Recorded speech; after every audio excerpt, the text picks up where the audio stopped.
Today I'll be trying to platinum Doom Eternal. I already platinumed and made a video about Doom 2016, and that video did quite well, so I thought I might as well do a sweep of all the Doom games. If you'd like to watch the Doom 2016 video before watching this one, the link will be in the description below. This game is a 4 out of 10 on the difficulty and takes around 30 hours to complete. The guide recommends you doing in 2 playthroughs, but you can actually do it in 1. But this is only if you're playing on a lower difficulty. It still would be possible, but would be way harder. That's enough dicking around for now. Let's go into the main storyline of the game. The story gets set by Doom Guy getting the distress signal from Earth. He puts on all of his gear and then makes his way down to the planet. He is teleported into a dungeon where he finds a familiar foe. The person that he finds is named D.I. Nylox. He is the one who commanded the demons onto Earth. We also learn from our AI companion Vega that he is part of the Hell Priests. And then after a bit of talking, Doom Guy rips his head off. Keep in mind this happens in the first 5 minutes of the game. Once saying your goodbyes to Nylox, you jump down to the base of Earth, or at least what remains of it. And you also spot your first Titan of the playthrough.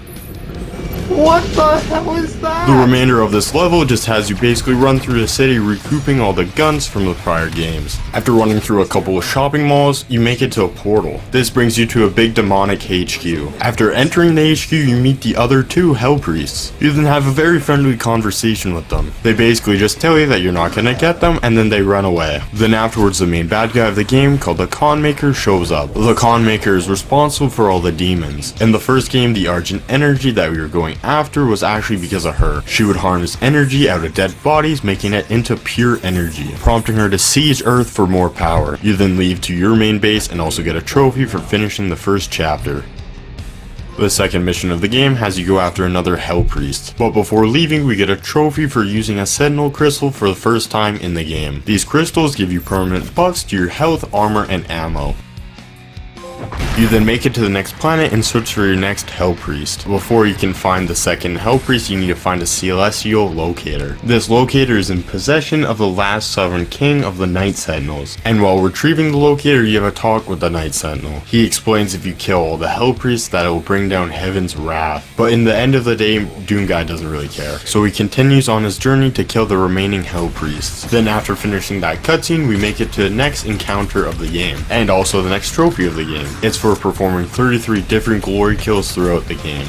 Before being able to use the locator, we need to get parts to rebuild it. So you make your way through a portal to the next location of the game. The place it brings you is Hell, and while making it through the area, we get to our next trophy of the game. This trophy is for completing your first Imperium door. These doors bring you to a chamber where you have to fight off waves of enemies. And after completing this, your reward is an Imperium key. Then once obtaining 6 keys, you get a secret weapon. Afterwards you make it to a cave and meet the next character of the game called Valen. He was a former commander of the Night Sentinels, but while serving his time as a commander he committed treason. He did this by making a deal with one of the Hell Priests to bring back his dead son. This effectively made him an exile to the Night Sentinels. The reason why Doom Guy needs Valen is because he needs the core to the locator. Doom Guy is building this locator is because this locator allows him to pinpoint the location of the Hell Priests. He also gives Doom Guy a token to remember him by, allowing Valen to be with Doom Guy once he kills the Con Maker. You then go into a portal, ending the mission. Once getting back, you put the celestial locator in the base of your ship, giving you the location of the Hell Priests. One of the Hell Priests is located in a base in northeastern Earth. You make your way to the Cultist base, but before making there, you get a trophy. And that trophy is for killing 666 demons in your playthrough. Then once after gaining a key, you make it into the Cultist base. After entering it, you see a Hell Priest and a praying pool, where after a bit of dialogue it opens an elevator, where after exiting the elevator it leads you to a death trap, but while on top of it you see a glimpse of your super shotgun. Then it drops you to the bottom, throwing waves of enemies at you. Once all the enemies are all dead, you make it back up to the main part of the building. This is where you find a Revenant spawner. This allows you to control the Revenant. Playing as Revenant first was very cool, but later on the game this will haunt me, and while in control of the Revenant you use it to claim back your shotgun. You then make your way back up to the praying circle, where instead of going to the right this time you go straight on. This leads you to a train where it takes you to a different part of the Cultist base. The full clip of you actually killing the Hell Priest won't actually load, but you play through the level to fight waves of enemies until you make it to the Hell Priest. And then once you have finished the mission killing the Hell Priest, you get a trophy. Once coming back to your base, you realize that it's been corrupted by the Con Maker. She does this to try to prevent you killing all the Hell Priests. Vega then gets notified that there's a 40% increase off the coast of Italy. You then teleport there in hopes of finding the last Hell Priest. But once reaching the surface, you realize that it's a big gourd nest. What a gourd nest does is allow organic matter from Hell travel into Earth, effectively starting the change of Earth into Hell. You then make it through the level collecting 3 different keys. Each different key unlocks a different part of the map. Then once after you find the red key, you find the heart of the gourd. You need to obtain the blue key to unlock access into the heart area. But before obtaining the 2 keys, we get 2 trophies. The first trophy is for fully upgrading a section in the armor upgrades, and the other trophies for picking up 20 different extra lives. You make it back up to the surface and use both of the keys to unlock a new area. This gives you the ability to turn on the second generator. You then make it to a control panel and shut down the heart for good. The heart then combusts, and then you make it out of Earth back to your base. And once back, you get another trophy. This trophy is for using 10 Sentinel batteries in the Fortress of Doom. Sentinel batteries are found throughout each level.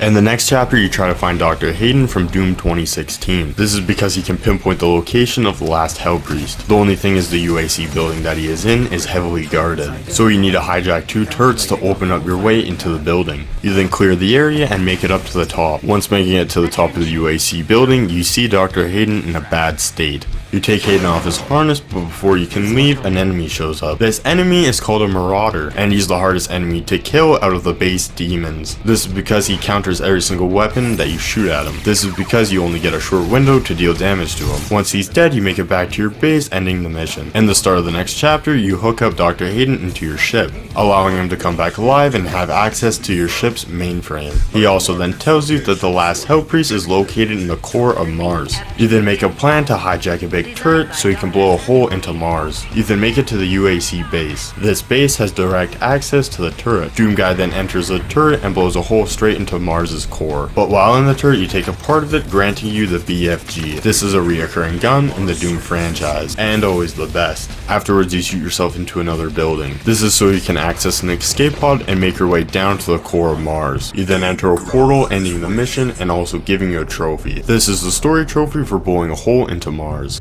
The portal takes you to a place called Sentinel Prime. This is the headquarters of the Hell Priests. There's not a whole lot of action in this chapter, but we do learn a little bit more about Doomguy. We learned that Doomguy was captured by the Hell Priest while he was a Maroon, and to be trained as a weapon for the Con Maker. We then make it to a Coliseum and get another flashback. Once awakening from the flashback, you meet face to face with the last Hell Priest. He then sends one of his champions to come and fight you. This boss fight is a lot like the other Marauder boss fight. This is because when he attacks, he leaves himself vulnerable, but you make quick work of him and then make your way to the Hell Priest. You kill him, giving you a trophy. You then make it back to your base where you find that there is no power. This was done by the Con Maker. She did this as a means to stop you from killing her, but the power doesn't stay off long because you used a crucible as a power source. Once the power got turned back on, I got a trophy. This trophy is for upgrading your first stat to the max. This is done through the Sentinel Crystal collectible found throughout levels. Afterwards, you go to a planet called Terrace Navad. Doomguy wants to go there to retrieve another crucible, but once getting there and going through a couple waves of enemies, you make it to another flashback. It shows how Doomguy got his strength and agility. He basically got energy pumped into him, almost like Captain America style. And then after leaving the room, we get the next trophy. This trophy is for collecting all the keys gotten from Slayer Gates. Afterwards, you locate a hilt of a crucible. It lies in the remains of a titan, but since all the energy was used up on that titan, you need to find an energy source. After making it a bit further into the planet, you make it to a place where you can restore the power. Once repairing it, you go down to a big combat section. It gives you ammunition to test the weapon out. You then finish the chapter, giving you a trophy. Then once after making it back to your ship, you get a trophy. This trophy is for claiming the Unimaker. This is a gun you unlock after completing all the Slayer Gates. This gun allows you to turn the BFG into an AR. In the next level, you go to the city of Nekravol. That is the place where they make the Argent energy, but that's not the reason why you're going there. The reason why you're making a stop to Nekravol is so you can get to Ermac. Ermac is the place where the Con Maker is hiding out, but to get to Ermac, you need to go through a portal located in Nekravol. Before you leave, you download Vega to a chip so you can use him while in Ermac, and then you travel to Nekravol. Dr. Hayden then reveals to you that the human remains are used as energy, and that process is by, no joke, torturing the soul into it leaving your body. Nothing really happens in this chapter besides you going through these torture chambers. After going through some puzzles, you knock down a statue, getting deeper into the torture chambers. But directly after starting the chapter, I got another trophy. This trophy is for fully upgrading all your suit's abilities.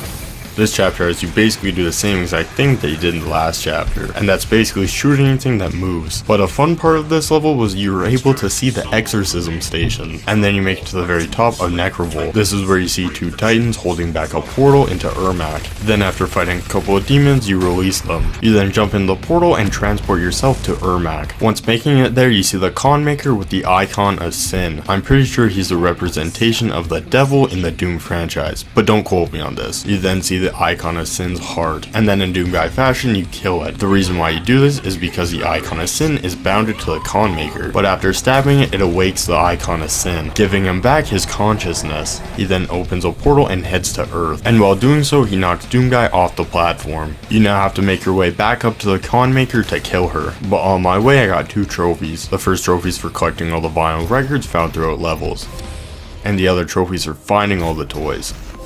And also before fighting the con maker, you have to line these portals. This is because you don't have access into Earth anymore because you took Vega with you. But after aligning all the portals, you make your way up to the con maker. Once making it to the top, you start the boss fight. This boss fight is very annoying because there's a lot of small enemies at the bottom just poking at you. But all in all, it's not that hard of a boss fight. After breaking her shield 6 times, you then finally kill her. Then you jump through the portal, bringing you back to Earth. And you also get a trophy for finishing the chapter. You then make it back to Earth where you see the icon of sin raising terror around Earth. The first half of this chapter just has you racing behind him trying to catch up to him, but while chasing after him we got a trophy, and that trophy is for collecting all the data points found throughout the levels. After a whole lot of fighting and running, you make it to the icon of sin, and this is where you hold the best boss fight in Doom history. It's just so good showing the size of the titan compared to you, but I'll stop glazing this boss fight. There are 2 stages to this fight. The first one has you breaking off his exterior armor, and then once all the armor is broken, you slowly break his bones. You then kill him once all of his body parts are dismembered, ending up with Doom guy plunging his crucible into his brain. This kills the icon of sin, ending the game. But because we finished the main campaign, we get 2 trophies. The first trophy is for beating the campaign on any difficulty, and the other one is for killing the icon of sin. Now we just have to go for all the trophies that we missed during our playthrough, and you can get all these trophies by going back into mission select or going back to the Fortress of Doom. The first trophy that I went for is for fully upgrading all the weapons in the game. This trophy is for collecting all the cheat codes found throughout all the levels. The next level is for playing a level with the famine cheat code. This code makes all of the enemies not drop any armor or ammo. This is for completing all the mission challenges and also collecting every single collectible in Terrace Nabad. If you do play through Terrace Nabad for a second time, just make sure you finish the mission, because if you don't, the trophy won't pop. Now we get to the hardest part of the platinum, and that is the online multiplayer trophies. They are not fun, they are not easy, and they take a hell of a long time to complete. The online mode made me stop going for this platinum altogether, but then I thought of boosting. This is the only way you can make this platinum semi-enjoyable if you're trying to complete it fully, and it makes it a 20-hour grind into a 5-hour grind. Before I show you any of the online trophies, I want to say a special thank you, and that's to Larry, Littleman, and Wyckoff. Without these guys, there wouldn't be a video right now. But anyways, let's make our way to the next trophies. The first online trophy I got was for healing yourself or your teammate for 50,000 health. If you and your teammate do this at the same time, it counts for double healing. All you have to do is make somebody shoot you and heal at the same time. The next trophy is for killing an opponent with all 8 of your guns. This also counts the BFG, which can only be acquired after the 3rd round. Then I got the trophy for killing 200 enemies, playing as 5 different demons, playing 25 matches as either the Slayer or a demon.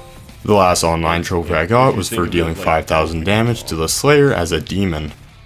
There's only one more trophy left before we get the platinum, and that's for playing through the story on extra life mode. All you need to do is finish the game with having 10 or more lives in your inventory. If you're playing on an easy difficulty, you'll easily get the trophy. Hopefully if you're watching up to this point in the video, you enjoyed yourself and have a happy rest of your day.